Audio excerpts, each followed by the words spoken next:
Hola, muy bien. Estamos conectados ya con nuestro entrevistado.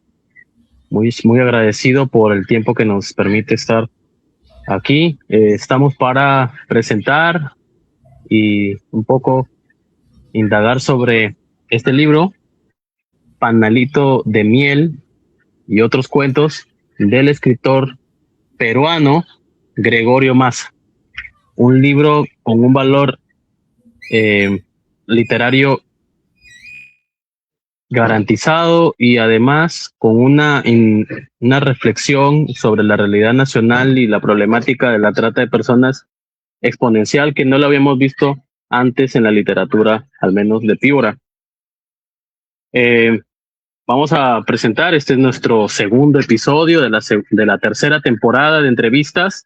Soy Edgar J. Rivera y este es el colectivo Tinta en Llamas. Encendemos entonces la chispa nuevamente para presentar hoy a Gregorio Massa, un escritor con una pluma muy pulida, muy sobria, pero sobre todo muy rica en descripciones y detalles. Eh, Hola Gregorio, bienvenido a Hola, mi este tu estimado J. espacio. Rivera. Sí, muy agradecido por la invitación y a tu equipo, ¿no? Que tienes y sobre todo el interés de querer saber sobre Panalito de Miel, que es pues la obra de toda mi producción, la obra que siempre ha llegado a diversos lugares, especialmente las instituciones educativas donde ha sido incluido en el plan lector. Mi saludo para Eh, ustedes desde Curamori, de acá de Ciudad Noé, del sector Panamericana. Excelente. Y no es para menos, la obra tiene una muy valiosa contribución a la literatura regional. Desde el colectivo estamos muy ansiosos por conocer nuevas voces regionales y por darle vitrina justamente a través de nuestra lectura sincera y para poder este espacio es para ustedes, es para que ustedes puedan eh, digamos, llegar a otros nichos de mercado en cuanto a la literatura. Nosotros vamos a comenzar ya con la entrevista y espero que te sientas a gusto, Gregorio. Para comenzar, Y ¿quién es Gregorio? ¿Quién es Gregorio Massa? Eh, para que todos te conozcan. Luego entra Ángel con algunas preguntas más. Sí, buenas noches, cada uno de ustedes, con ustedes. Reitero mi saludo, pues, y agradecerles porque a través de tu programa estás dándole voz a quienes trabajamos con las letras, ¿no? Igual que hacemos nosotros darle voz a personajes, ¿no? Que permanecen ahí o a problemáticas que están silenciadas. Entonces, a través de la literatura lo sacamos eh, al público para que pueda ser analizado. Yo soy docente de acá de natural de Curamori, nací en un pueblito que se llama Chato Grande, también hay Chato Grande, Chato Chico, ¿no? Pero yo nací en Chato Grande. Me dedico a la labor docente en educación secundaria, he recorrido varios lugares por la parte de sierra que me ha permitido nutrir mi trabajo literario, por eso empecé pues con El Gran Encanto, que son cuentos y leyendas, mayormente de la serranía piurana, de la parte de Frías, y luego fui incursionando pues con poesía y ahí he abarcado algunos temas ya de problemática social como es la trata de personas a través de Panalito de Miel. Siempre estoy en diversas instituciones, brindando algunas charlas, participando de coloquios, con los estudiantes, absolviendo algunas interrogantes y motivándolos sobre todo al tema de lectura, ¿no? Siempre un ávido lector, siempre con los estudiantes, motivándolos a que fortalezcan este hábito, especialmente en estos tiempos, pues donde hay una generación que casi no lee ya textos y entonces necesitan de nuestra motivación. Ahora en estos tiempos los escritores también nos hemos convertido en esa especie de ayuda para la educación, no solamente escribir, sino estar con nuestro público lector.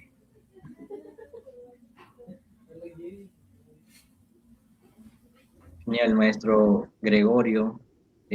Como le dije antes de comenzar la entrevista, para mí es un particular orgullo, pues, tenerlo aquí, ¿no? Cuando yo ingresé al salón de clases y vi a varios estudiantes con su libro en manos, precisamente en esta edición,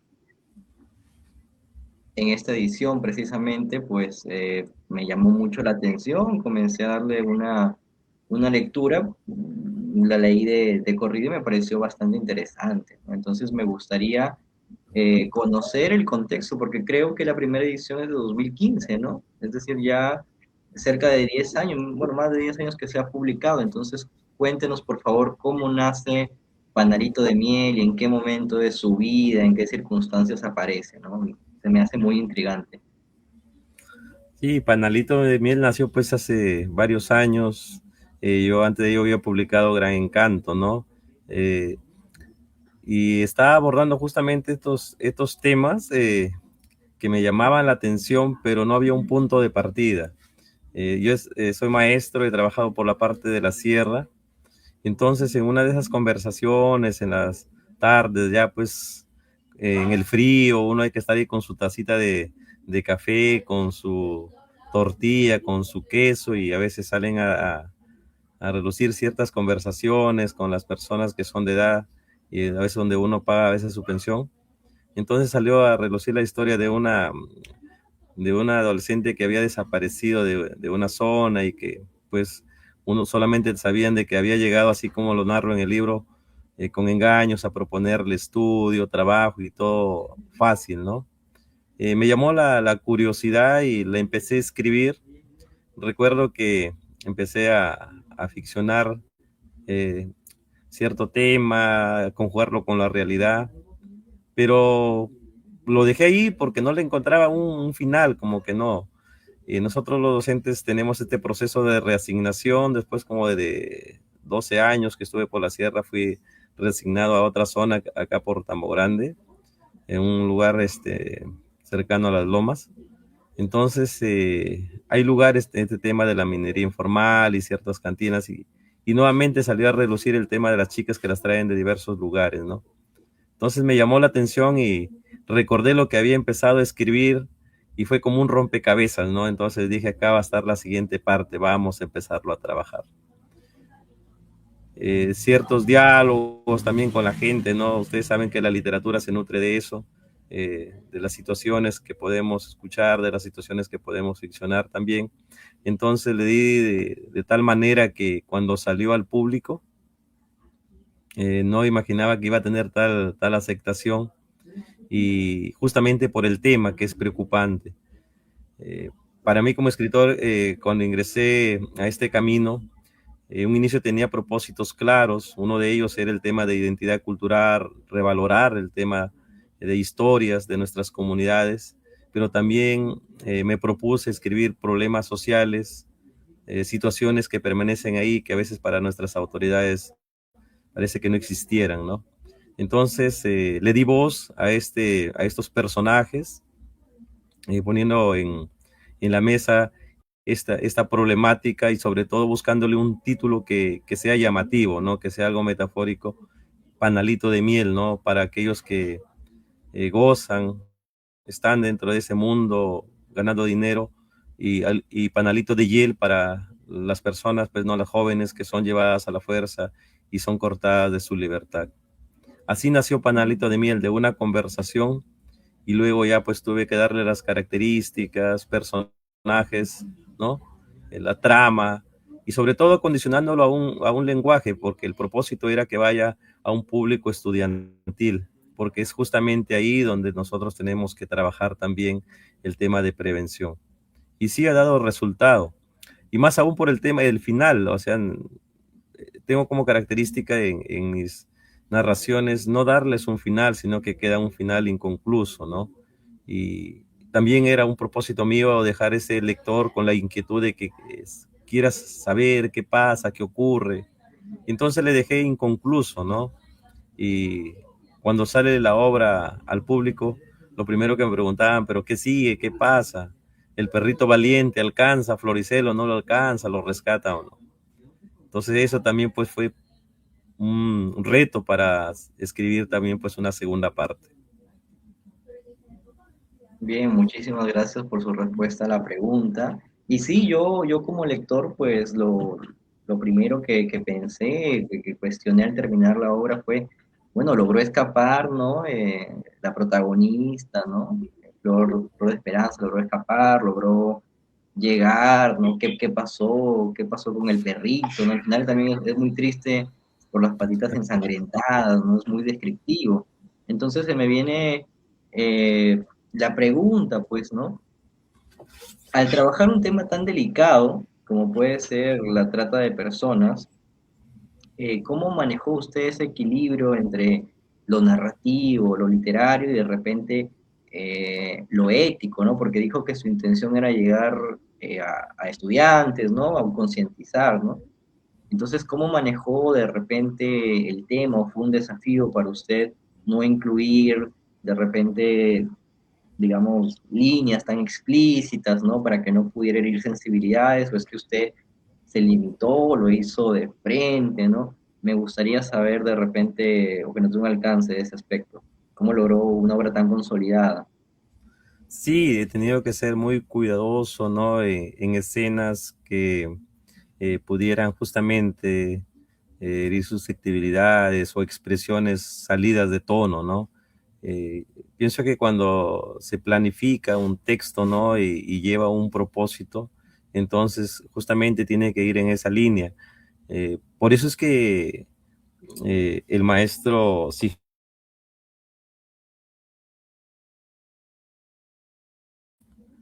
el maestro Sigifredo Burneo, haciendo referencia a esa temática, lo que indica es como que iba un público, tiene un valor educativo, tratando algo que pues en la realidad requiere de mucho tino para... Entonces el maestro saca un libro que se llama Literatura y Educación en la obra narrativa de Gregorio Maza Ramos, hace un estudio justamente de este libro, y es que no solamente es el manejo del lenguaje, sino también las técnicas, ¿no? El flashback, el raconto que podemos, que se aplica ahí en la obra. Y es producto también de la lectura, pues, ¿no? A mí me han encantado demasiadas obras de carácter didáctico, ¿no? Que vayan siempre con un mensaje. Y Panalito de Miel lleva eso, ¿no? Por eso lo he tejido de esa manera, pensando en ese público estudiantil, cómo pudieran acogerlo ellos, que la obra no sea muy extensa, que tenga cierto término inconcluso como para llamar la atención, eh, escenas sugerentes nada más. Lo que se hacía antes por ejemplo, si recordamos muchos años atrás el tema de telenovelas que pasaban, eran sugerentes nada más, no había ninguna otra escena como podemos ver ahora, ¿no? Entonces tenía que recurrir a esa manera. ¿Por qué? Porque al estudiante también pues hay que darles cierta dosis, pero que les permita reflexionar de lo que está pasando.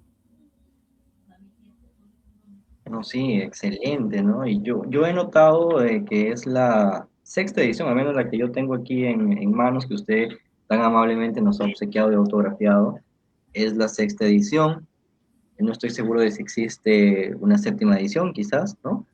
Pero me gustaría saber de repente si usted volviese ese 2015, volviese al momento en el que decidió terminar la obra y pudiera darle otro final, de repente adelantándonos, también aprovechando la pregunta, ¿qué pasó realmente con los personajes? Pues se sabe que finalmente el, el todopoderoso, el narrador omnisciente, sabe lo que pasa con sus personajes. De repente aquí, aprovechando la oportunidad, puede aclararnos esa duda. Flor de Esperanza pudo escapar, qué pasó con Valiente, y si tuviera que darle un final, digamos, más específico, ¿cuál habría sido? ¿No? Yo estoy seguro que muchos estudiantes habrán quedado con esa duda y quizás es el momento en el que el maestro Gregorio Massa revele, pues, esta cuestión, si pudiera.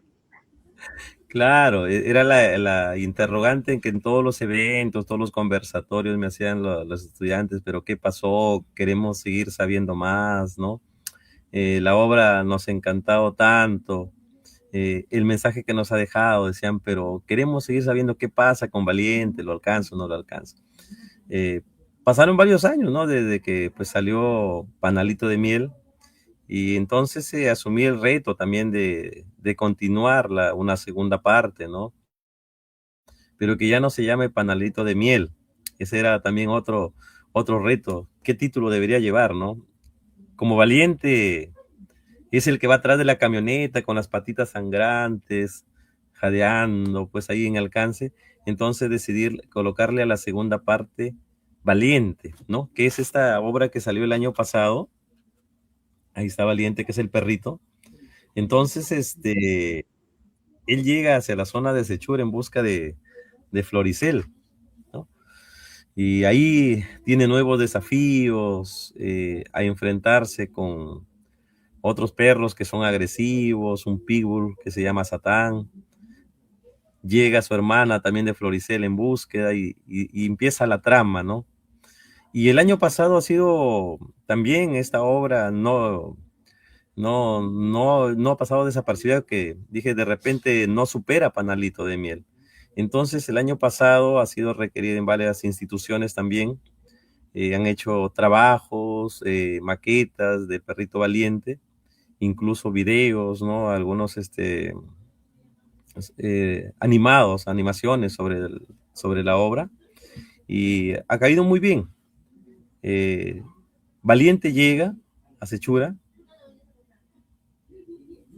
se enfrenta a diversos peligros, pero está que si quieren saber, tienen que comprar la obra, pues, tienen que leerla.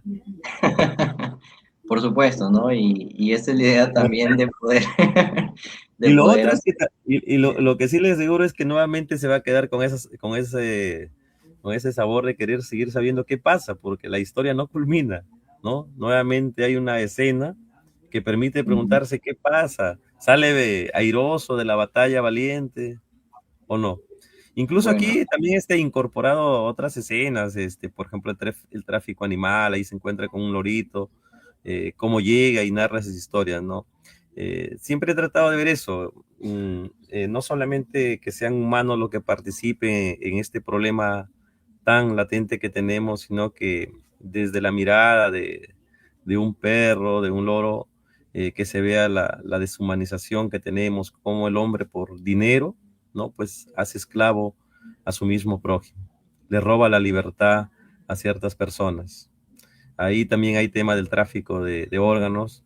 Está tratado de una manera muy didáctica también, con escenas que nos permiten reflexionar. Y sobre todo porque los estudiantes en adelante serán futuras autoridades, ¿no? Profesionales que estén a cargo de repente destinos de nuestra sociedad. Y pues a través de la literatura buscamos siempre que se sensibilicen y sean esas personas que le den el cambio social y se aplique la ley conforme se requiere. genial, maestro. Bueno, yo particularmente, debo ser sincero, no conocía la existencia de Valiente, ¿no? Y por supuesto que desde Tinta en Llamas invitamos a que todos los que estén viendo o futuramente viendo esta grabación, cuando ya lo sea, puedan adquirir la obra. Entiendo que está disponible en librerías aquí en Piura, de repente, o Sí, sí, sí está sí, disponible en librerías y no se preocupe, ya va a llegar a sus manos para que disfruten de Valiente. genial. Bueno, al menos ya me voy con la tranquilidad de que encuentra a su hermano, me voy con la tranquilidad de que el perrito logra llegar a un destino. Yo dije, de repente el perrito se pierde, ahorita de repente el autor pone aquí y de repente quedó perdido entre los senderos del campo y jamás volvió a casa y no, ahí ya iba, Llega, ya, encuentra a Floricel, pero le es arrebatado nuevamente y él tiene que enfrentar toda una aventura ahí. sí, es genial la forma en la que usted puede entonces combinar temas tan trágicos, pues, ¿no? Una realidad tan dura y mostrárselo a los alumnos en una señal o en una inferencia de prevención, ¿no? De cuidado. Cuando usted mencionaba que había dado resultado, quizás se refería a algún caso, algún alumno, alguna madre de familia que le había comentado que la obra le había ayudado. ¿Usted siente o nota el impacto, ha notado el impacto que ha tenido su obra en algunas personas? ¿Le han dicho algo al respecto? Sí, al final de, ya a veces de los conversatorios, a manera ya de una forma más amical, justamente decían la obra me ha hecho recordar cierta ocasión, o incluso lo relacionan con el tema a veces que estamos en internet y dices, chica se desapareció, salió a comprar y no la encontraron, chica le ofrecieron esto, y lo relacionan con su entorno, ¿no? Incluso recuerdo en una zona donde fui invitado, alguien me hablaba de que un familiar estaba dentro de esto, ¿no? Y decía, pues, pero ¿cómo se puede ser posible ganar dinero dentro de eso, ¿no? Se toca sensibilidades ahí a través de la obra.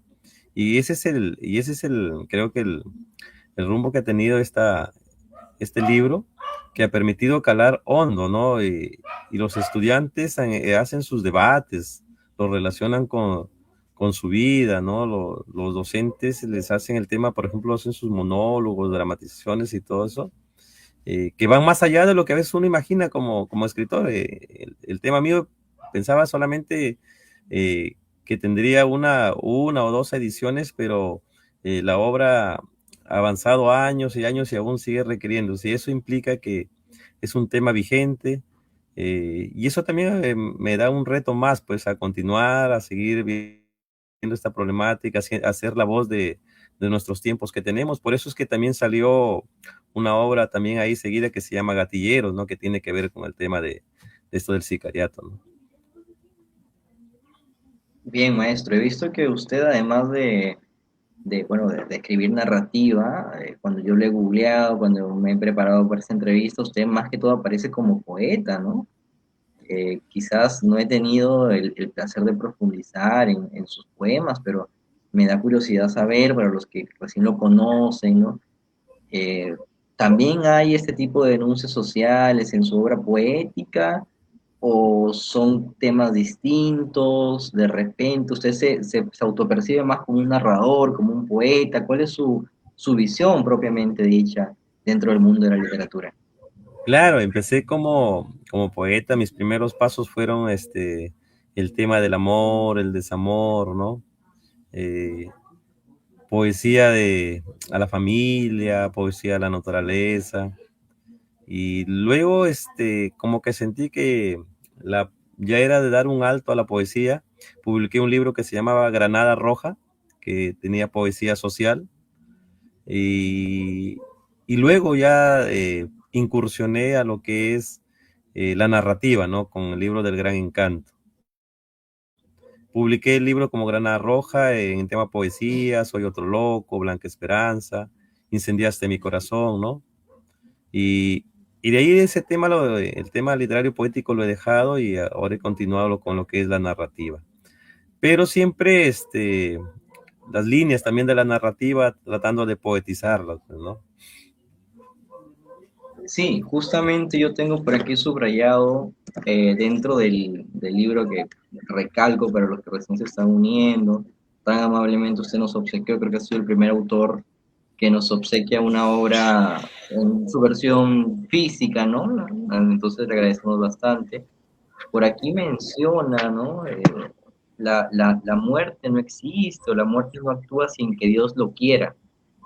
Y una parte, ¿no? Yo creo que allí me Ah, puso en lo que es La Bella Pasajera. exactamente, sí. Claro.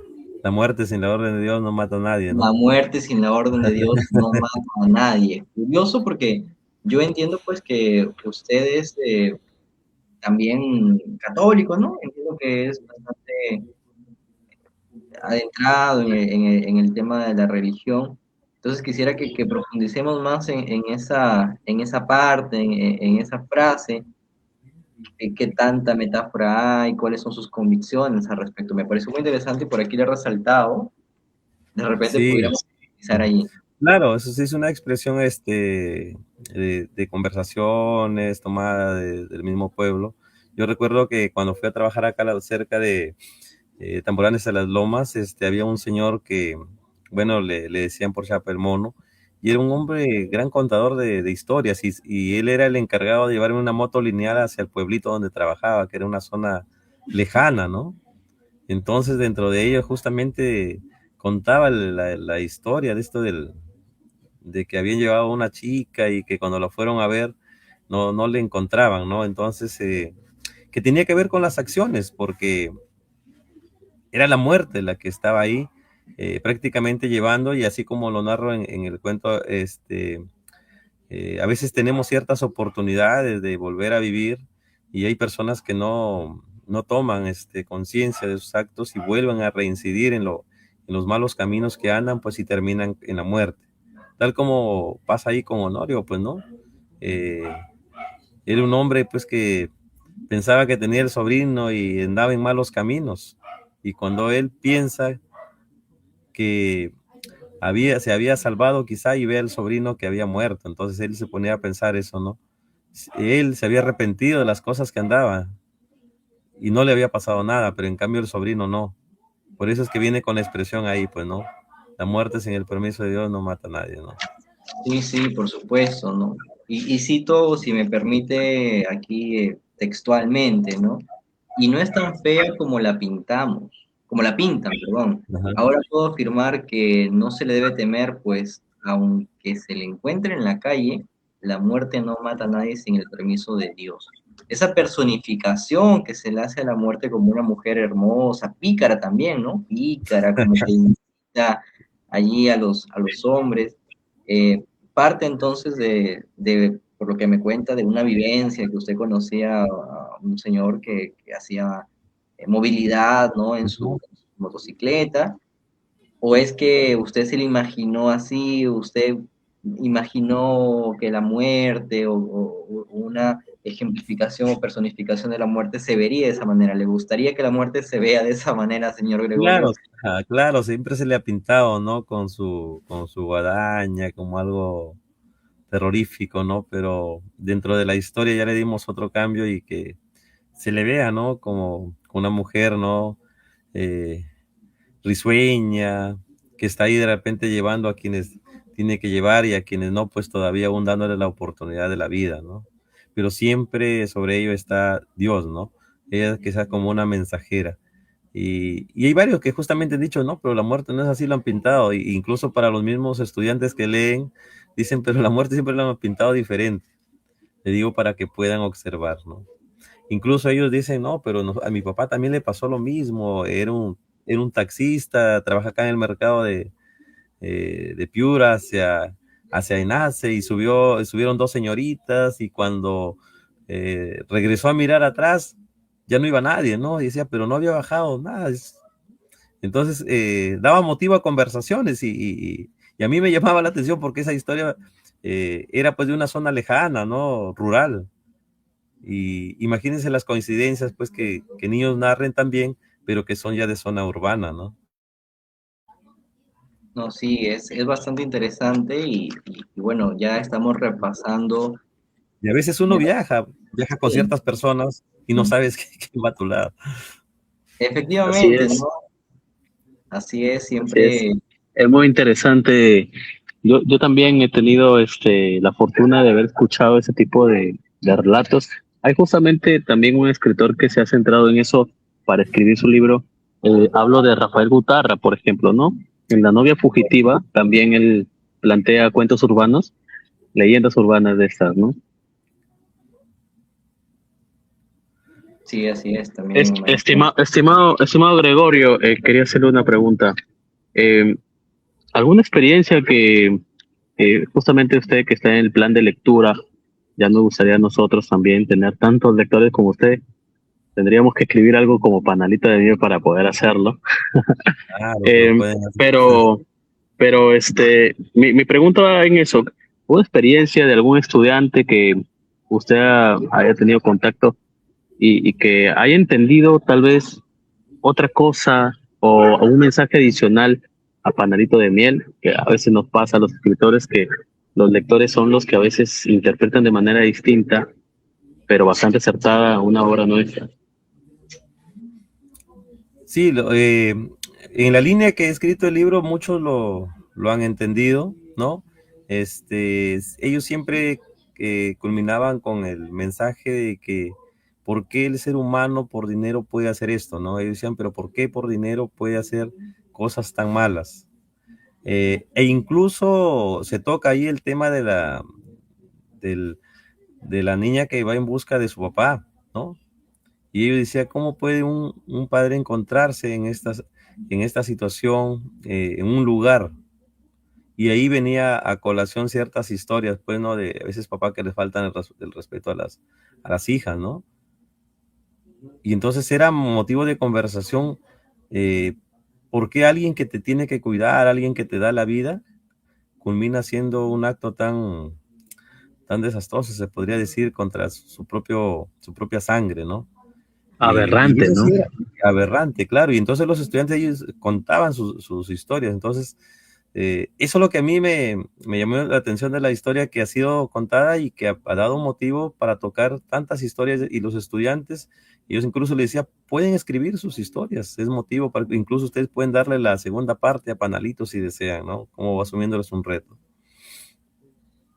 Sí, eso justamente activa o, digamos, motiva la creatividad en los estudiantes, ¿no? Que deben encontrar también su camino, ¿no? Muchas veces se queda en la lectura, en las preguntas del nivel literal, en la reflexión, en la interpretación, y poco se lleva a la producción, ¿no? Y yo soy profesor de plan de lectura, también Ángel lo es, y siempre motivamos a nuestros estudiantes a partir de lo leído, también crear, ¿no? La idea es que comiencen ellos a imaginar. Pero muchos de estos estudiantes se han dejado llevar por la ola de la inteligencia artificial, eh, y utilizan esta para poder producir sus textos. ¿Qué piensa usted sobre la nueva tecnología que nos está matando un poquito, así como la televisión en su momento y el internet, la imaginación? O sea, la capacidad para que el cerebro emita imágenes mentales en la cabeza, lo está haciendo también la IA a su manera, quitándonos también la creatividad. ¿Qué piensa usted, maestro? Sí, es una batalla titánica la que tenemos y no, y también felicitarlos a ustedes, pues que están en este trabajo de la promoción de la lectura, generar estos programas para poder hablar de los temas literarios, darnos voz a escritores que a veces pues no aparecemos de repente más allá que en las instituciones, ¿no? Eso es importante. Y en este tema de la IA, sí, los estudiantes muchas veces lo están utilizando, dejas un trabajo, pero he ahí el tema de que es mil veces que lo investiguen y que hagan una exposición, hagan un debate, o en aula, de repente que creen textos pero breves, pero que ellos lo hagan, ¿no? Porque el niño cuando se le dice, crea un texto, ya mañana lo traigo, dice, ¿no? Y al siguiente día llega con su texto bien redactado y dices que esto has hecho, sí, es mío, lo defienden a capa y espada, ¿no? Pero a veces hay términos que ni ellos lo entienden, y este término, ¿qué significa? Y ellos te quedan mirando y dicen, no sé, lo he colocado, dicen, ¿no? Entonces, ahí es una manera de darse cuenta. En el caso mío, y bueno, los estudiantes yo los hago crear ahí mismo, ¿no? O sea, yo les digo, prefiero que te salga uno, dos, tres, o un párrafo, pero que sea tuyo. La IA te facilita, le das el personaje y lo haces todo, pero no es tuyo, es un engaño para ti mismo, ¿no?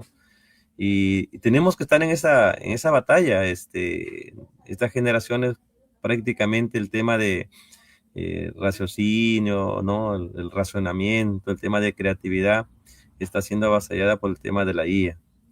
La IA puede ser útil para muchas cosas, pero creo que no debemos dejar que esta generación sea tomada tanto por la IA, sino que debemos pues ahí ayudar con nuestras estrategias, que ellos lean, comenten, critiquen y a la vez creen también pues sus propios textos.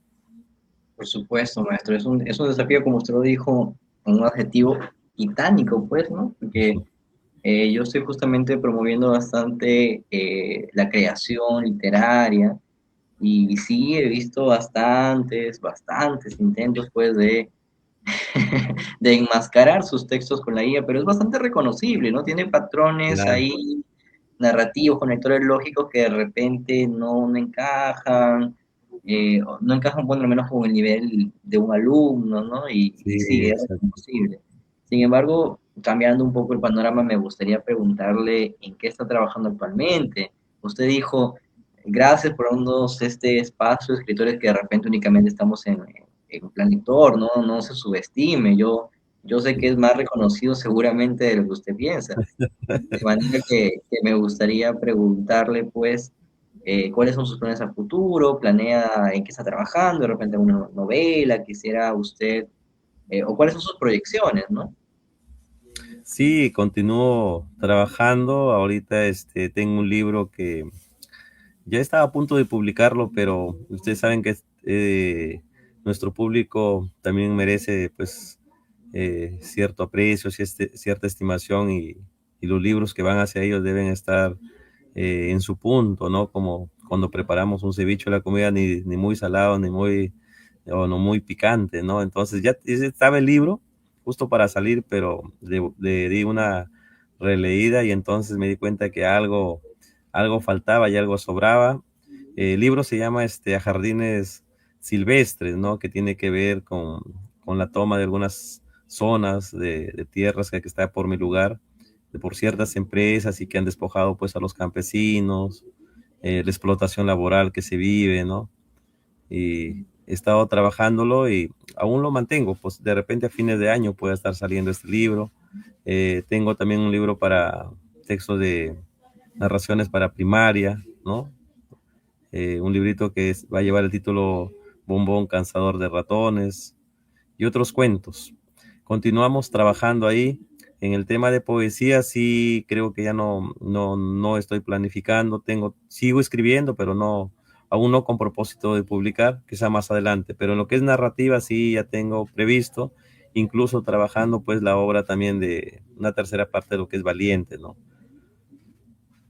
A veces el público es exigente, dicen, ¿qué pasa? ¿Qué ocurre? Y entonces como que ya nos dan la responsabilidad y a continuarlo, pues, ¿no? Sí, yo veo potencial allí para de repente una colección, una trilogía, quién sabe, porque aunque sea un texto corto, los personajes no se desarrollan en profundidad por la misma naturaleza de la obra que está enfocada a estudiantes.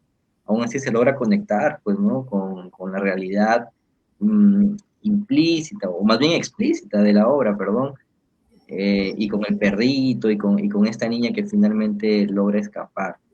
¿No ha pensado usted o no ha incursionado de repente en el género de la novela, por ejemplo, o de convertirlo quizás en una saga, ¿no? Usted diría, es la primera pregunta, y usted diría entonces que Panalito de Miel es su mejor creación hasta el momento o es sencillamente la que más repercusión ha tenido, porque nos pasa a veces pues que escribimos muchas cosas, de repente algunas nos gustan más a nosotros, pero otras personas valoran más bien algo en particular que se hace más conocido, ¿no? Entonces me gustaría saber si, además de ser su obra conocida, también es su favorita. Sí, pues es la obra más conocida, la que ha sido más aceptada por el público lector, ¿no? Este, Pienso que aún pueden venir más obras, ¿no? En adelante. eh, por eso estoy trabajando en otros textos, pero en esa misma línea, ¿no? De un tema didáctico, con un propósito a un público definido, ¿no? Incluso vienen con sus fichas de comprensión lectora. Mi propósito mío como escritor es apoyar justamente el tema del plan lector, ¿no? Eh, Trabajar textos de la misma realidad, estar con los estudiantes en los eventos, ¿no? Una forma de literatura vivencial. Y pienso que más libros han de venir que pueda que superen a Panalito, no solamente, bueno, el público y el tiempo lo dirá.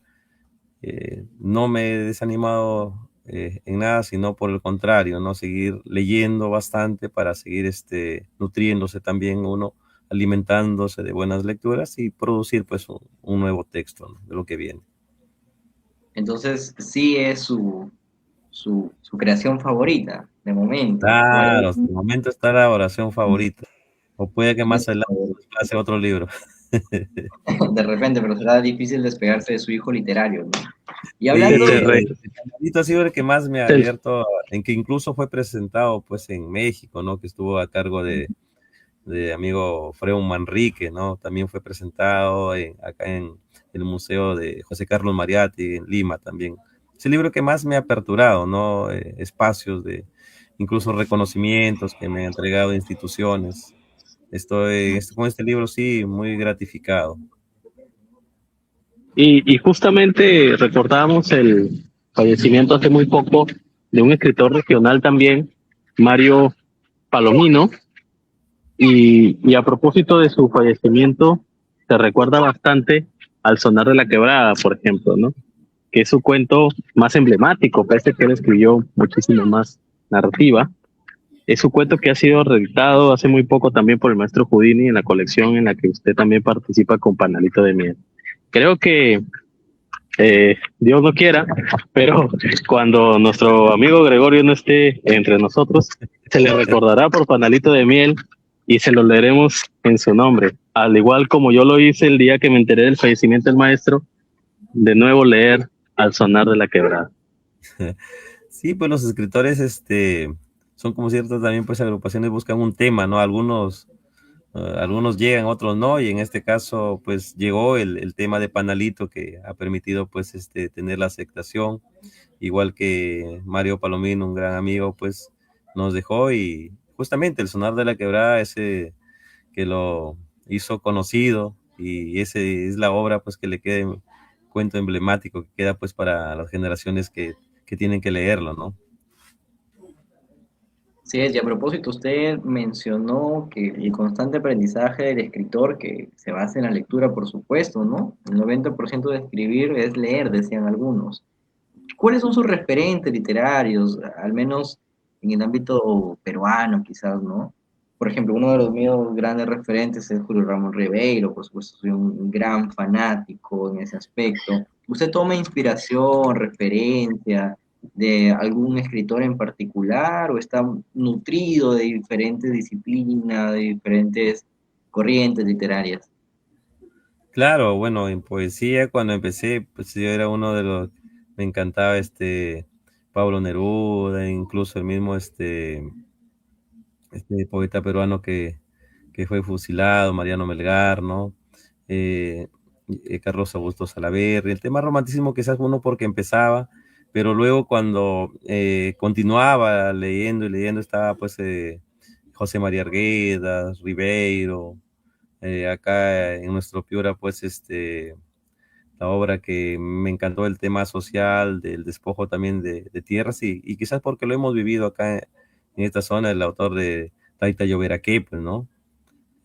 Obras también como de Genaro Massa que tienen eh, un tinte social, Ciro Alegría, La Madre de Máximo Gorki, ¿no? Entre otros libros que me han permitido ver realidades y que también están dentro del entorno, entonces he tenido también que mirar qué pasa en esta realidad y ponerlo al servicio de los lectores, ¿no? Para que ellos puedan reflexionar, para que ellos puedan pensar qué está ocurriendo, ¿no? Y no tengamos una generación que solamente lee y lee, sino que también ellos tengan que aportar. No, así es, efectivamente. Y llegando entonces ya de repente al final de esta entrevista, para no quitarle más tiempo, yo me apresuro a preguntarle, como, como escritor, usted ya ciertamente consolidado, ¿no? Fuertemente consolidado en el ámbito literario piurano, ¿cuál sería el consejo primero para estudiantes, ¿no? Para estudiantes que desean escribir, pues yo he recibido, de hecho, y déjeme contar de manera anécdota, ciertos plagios de su obra, ¿no? Es que algunos me han enviado cuentos, curiosamente, con la misma temática, ciertos personajes muy parecidos a los que aparecen en Panadito de Miel, porque, bueno, lo leyeron el año pasado y yo estoy ahí recién, ¿no? Entonces, ¿cuál es el consejo que le da a estudiantes que están interesados en la literatura, ¿no? Pero también para escritores como Edgar, escritores como yo, por ejemplo, que recién tenemos de repente nuestro primer, segundo libro, y estamos incursionando y queremos llegar más, experimentar, ¿cuál sería su consejo, su premisa principal? ¿Cómo usted llegó a estar donde está? Creo que uno de los primeros pasos es saber escuchar. Yo tenía un abuelo que le encantaba contar muchas historias, ¿no? Y estaba atento a las cosas que pasaban, las imaginaba, cómo ocurrían, por qué ocurrían, ¿no? Y cuál era el mensaje que dejaba.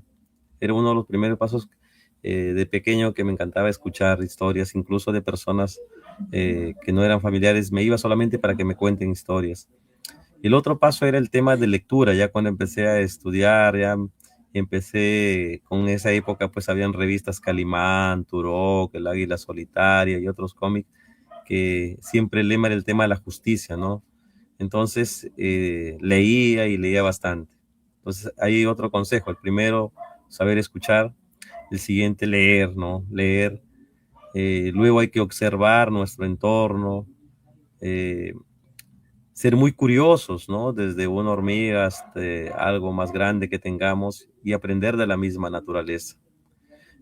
A raíz de ahí, eh, lo otro es sentir, que vivencies lo que tienes, que exteriorices o que sientas el dolor ajeno también de tu mismo pueblo, de tu misma familia y empieces a escribir.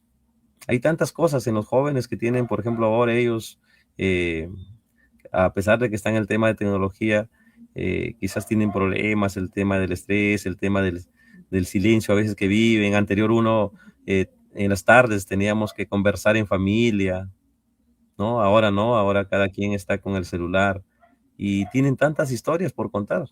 Imagínense que pues, empecemos a conocer lo que ellos vivencian en ese silencio, en esa soledad que a veces que tienen, a pesar de que están en familia, pero ¿no? A veces mientras almuerzan, cada quien está con el celular, cada quien tiene su historia. Y eso anterior no lo veíamos. En el caso mío, pues estábamos en las tardes converse, dialogando todos en unión familiar, ¿no? Entonces, saber escuchar, leer, observar, ser curiosos y sobre todo darle ese sentimiento de vida, ¿no? Y más aún que se convierta en esa especie de héroe de querer cambiar nuestra sociedad. Puede que su literatura sea ficción, puede que sea realismo, pero que tenga un fondo, tenga un propósito, sea el camino que ellos tomen, sea una literatura costumbrista, sea una literatura urbana, pero que tenga un propósito. Yo pienso que así no sería solamente de repente tirar piedras al aire, ¿no? Sino que vaya hacia alguien ese libro que él ha creado. Aunque muchos escritores consideran también pues que escriben y que el público sabrá. En el caso mío, tomé el camino, pues, de que iba con un propósito, en este caso, el tema estudiantil, ¿no? Y que es respetable si es que tomaras en el camino, pero yo les aconsejaría que siempre su obra tenga un propósito. Muchas gracias, maestro Gregorio, por tan sabios consejos y sobre todo por el tiempo que nos ha permitido estar con usted. Eh, para cerrar la entrevista, porque tratamos de no copar mucho tiempo de nuestros entrevistados, con usted nos hemos extendido un poquito porque suelen durar 40, pero lo ameritaba. Eh, Creo que nosotros como colectivo admiramos muchísimo su pluma, hemos leído con bastante entusiasmo su libro eh, y ha sido uno de los pocos que nos ha provocado tanta discusión. Queremos terminar este segundo capítulo, esta tercera temporada de entrevistas, en donde hemos tenido el placer de escuchar a un escritor regional, peruano, piurano como él solo, Gregorio Massa, y su libro Panalito de Miel. Muchas gracias, maestro. No sé si quiere decir algo para despedir a nuestro público que verá esta entrevista porque la colgaremos en todos lados. No, sí, agradecido de ustedes. Creo que ha sido una entrevista muy amena, me he sentido en familia. A seguir leyendo, a seguir promocionando el tema de lectura con los estudiantes y con quienes tengamos a cargo, ¿no? En el tema formativo, porque si queremos una mejor sociedad, la lectura justamente es una de las actividades fundamentales. Eh, no es que sea de repente una receta, pero siento que tenemos que aportar. Aún voy a seguir produciendo. Pueden leer libros como El Agüita Sagrada, por ejemplo, que es un tema social también, la injusticia en el tema del reparto del agua. Tengo este libro que se llama Coronavírido, ¿no? Que también ve el tema de corrupción en la época de la pandemia. Este libro que se llama Gatilleros, ¿no? De cómo dos niños, uno que es azotado por el padrastro y el otro que está en los videojuegos, por cuestiones del destino se juntan y toman este camino, pero cuando uno de ellos desea salir, ahí viene la historia, sale o no sale o qué ocurre, ¿no? Acá también tengo un librito que se llama Incendiaste mi corazón, que es el último que saqué en poesía, Panalito de miel, y también tengo un libro que se llama pues Pozo de los Ramos, historia de un pueblo peregrino, que tiene que ver con el tema de las lluvias y el peregrinaje que hace este pueblo y todos los pueblitos de este márgenes de acá que siempre son inundados y hemos ido avanzando cada fenómeno. Ahora estamos acá por el sector panamericana, si bien es cierto, es parte de la naturaleza, pero también pues hay complicidad de nuestras autoridades que a veces no hacen prevención y permiten pues que suframos estos embates y volvamos a renacer nuevamente con esfuerzo, ¿no? A costa de ello, los millones que se hacen para prevención no se invierten. Entonces la literatura es una forma también de expresar estos temas, el tema de la literatura social. Muy agradecido por ustedes y bueno, cuenten conmigo siempre para un evento o en lo que yo pueda estar apoyándoles, amigos, porque de eso se trata, de irnos apoyando e ir caminando juntos. La Muchas literatura gracias. es Muchas gracias, muchas gracias. Ángel, quisieras despedirte del maestro. Sí, por supuesto, ¿no? Yo definitivamente al contrario, cuando usted tenga un evento me gustaría estar allí para adquirir alguno de sus ejemplares, ¿no? Y de repente también para obsequiarle, aprovechando la oportunidad, mi libro, ¿no? ¿Y por Claro, qué? ya Ya, deseo leer esos libros.